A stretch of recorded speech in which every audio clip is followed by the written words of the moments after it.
I missed you guys. Welcome into the Broncos Breakdown by Chat Sports. My name is Moose. It's great to be back with you on the channel. And today, I thought it would be all too appropriate to give you what the good news is surrounding the Denver Broncos and some bad news, which is also in the same division, the AFC West. Now, before I get to that, I want to make sure we go back to the well for a minute.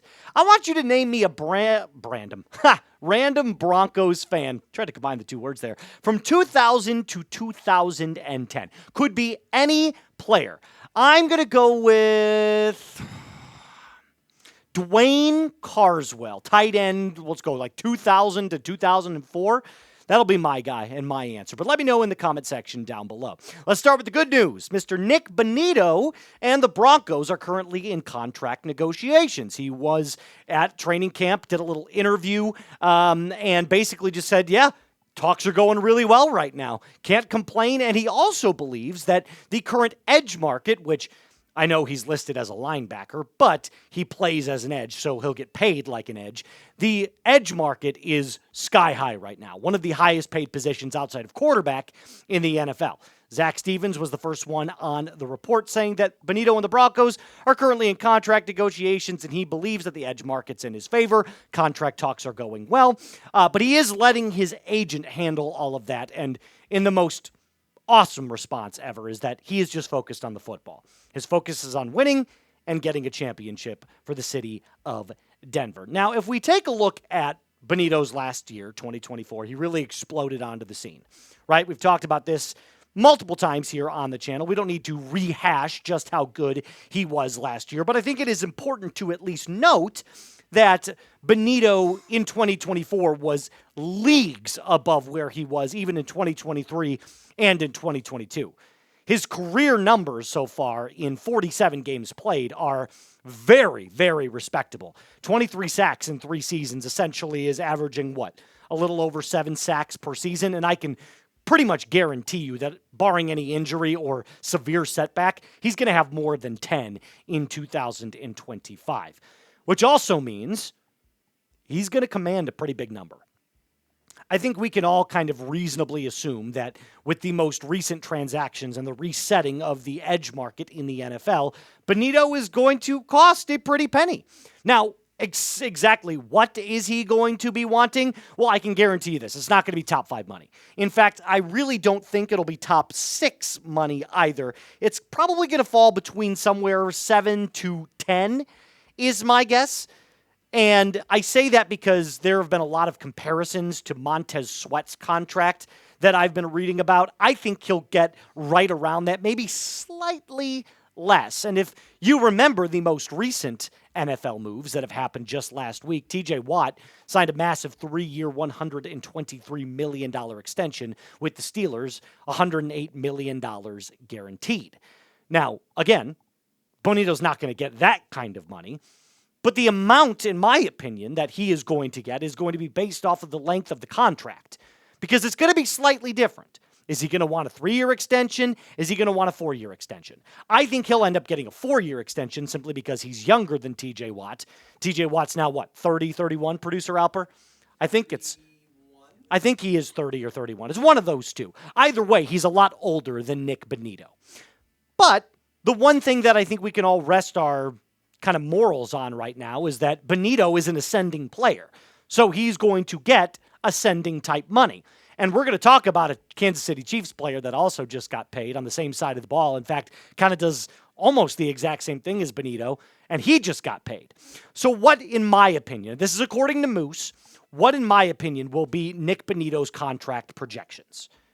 Well, if he goes for a 3-year extension and the Broncos say, hey, we just want a little bit more security on our end, we'll offer you a 3-year, $78 million deal, which would end up being $26 million per year, which would put him, I believe, 7th on the list of highest paid edges. If they go with the 4-year deal, that per year number will probably slightly dip, but you can expect that $96 million, which would be about $24 million per year, maybe slightly higher considering that Montez Sweat, again, is getting paid about $24.5 million per year. But all of this is going to be predicated on what Nik Bonitto can do in 2025. So that leads me to my final question about Nik Bonitto, at least. Is Bonitto a top 10 edge rusher in the NFL right now? Yes or no? I think it's close. I think it's really, really close. If he's not 10, he's 11 or 12. And it's very, very close. Inches, not feet. But either way, let me know in the comment section down below.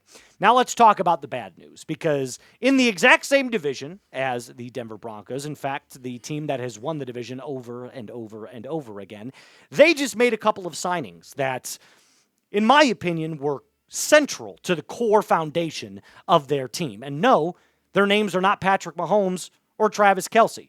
Now, before I tell you about those players, my friends, back by popular demand, the Broncos hoodie makes its illustrious return. You can get this right now. It's not on sale at the moment, but I did buy this for myself. And by the way, one of my favorite Broncos purchases I think I've ever made. It's comfortable, it's lightweight, it's perfect for working out at the gym, but it's also perfect for going out and having a bite to eat. Either way, you're going to look pretty sweet in this Broncos hoodie. Excuse me, trying to catch my breath there. So I made it super simple for you. I put this link in the second paragraph of today's video. All you have to do is go down to the second paragraph of the description and click on the link. If you don't want to do that, I also will put that in the comment section for you as well. But Broncos hoodie, perfect for the 2025 NFL season as it's coming closer and closer. I believe we're 48 days away. Again, in the comments and description of today's video. The bad news. The Chiefs have re-signed two really good core players. Now, I know what you're probably thinking. Oh my God, why does this matter? How does this affect the Broncos in any way? Well, I'll tell you in just a second. Because Trace Smith is probably one of the best guards, if not the best guard, in the entire National Football League. Him and Quinn Miners, actually, you could make an argument, are 1 and 2. They're both outstanding. And then the most recent signing would be George Karlaftis. So let's rewind it back and talk a little bit about Trace Smith's deal. He's locked up for the next 4 years, so he ain't going anywhere. $94 million deal, which makes him the highest paid guard in NFL history, and he absolutely deserves it. Not that I love talking great about the Chiefs, but I got to recognize game. You know what I mean? That guy can play ball. And then the most recent one, George Karlaftis, who is not nearly as good at his position, but did command a very high salary. Just got a 4-year, $93 million contract extension, including $62 million guaranteed. So, again, I'll re-ask and answer my question. Why is it bad news? Well, the Chiefs, in my opinion, really only have 5 players. They absolutely need to pay whatever they want. Karlaftis and Smith were one of them. In fact, if I had to name the 5 right now, if you're a Chiefs fan watching this might be slightly controversial in my opinion. But before I get to that, actually, let's talk a little bit more about Karlaftis. That's my bad. So let's take a look at his 2024 statistics. And producer Albert, if you want to throw up Bonitto's list 5 right after this, we can do a kind of side-by-side comparison without doing a player 2 stat comp. So let's go back to Karlaftis for a second. My apologies.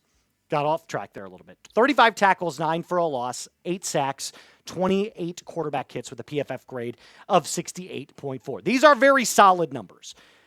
In my opinion, not nearly deserving of what he got paid because, I'm going to be honest with you, he's a solid B to maybe B plus on a great day defensive end. But Nik Bonitto, let's do the side-by-side number. He smokes him in every category. Tackles, higher. Tackles for loss, higher. Sacks, higher. Forced fumbles, PFF grade, higher. So Nik Bonitto will absolutely get paid more than Karlaftis. Now, there have been some rumors floating out that Bonitto might command a $100 million contract. I think that's wishful thinking right now. I do believe with his kind of his personality, I think he might be willing to take a team-friendly discount, which is why I have him listed right now as a 4-year, $96 million deal. But you could always make a little bit more money fully guaranteed if he's willing to take less per year. In fact, by the way, Nik Bonitto, I believe, is a better player. But if we're going back to George Karlaftis for a second, there's only 2 players in the NFL that had more quarterback hits than George did last year. One of them plays for the Broncos. Zach Allen had 40, Trey Hendrickson had 36. So I can see where the Chiefs wanted to pay a player like Karlaftis, even if it is a little bit more than, in my opinion, than he's actually worth. Now let's go back to the Chiefs' core. Mahomes, Karlaftis, Trace Smith, Chris Jones, and Creed Humphrey. Creed Humphrey's a center. So probably one of the most important positions on the offensive line outside of left tackle. But those are the 5 players that I believe the Kansas City Chiefs would pay any amount of money to, no matter what, considering they're some of the best at their position, if not the best. And you'll notice something. I don't have Travis Kelce on this list because I don't think at this age Kelce is part of the core. I think they are paying him based off of what he's done for the organization. He's a guaranteed certified first ballot Hall of Famer. But he is getting older and less productive. So these are the 5 right now on the Kansas City Chiefs that if they said, hey, I want X amount of dollars, they're going to get paid. Karlaftis and Chris Jones are a great pass rushing duo, just like Nik Bonitto and Jonathan Cooper. But I still think the Broncos have a better overall roster. And that's not something I don't think I could have said the last couple of seasons.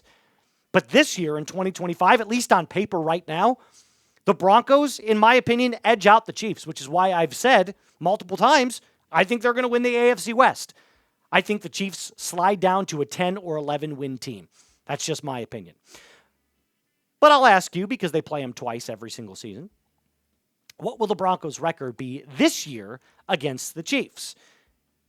0-2, 1-1, or 2-0. I originally had it at 1-1, although I do think the Broncos could end up winning that primetime game on Christmas, which will be a hell of a lot of fun. That's on, I think, Thursday Night Football this year. Either way, that is going to do it for us on today's episode. A reminder that if you want even more Broncos content, go ahead and give me a quick follow on my social media handles. Made it super easy for you. Same handle for both X and Instagram at Moose_NFL. If you haven't already, like the video, subscribe to the channel if you haven't, and as always, be cool.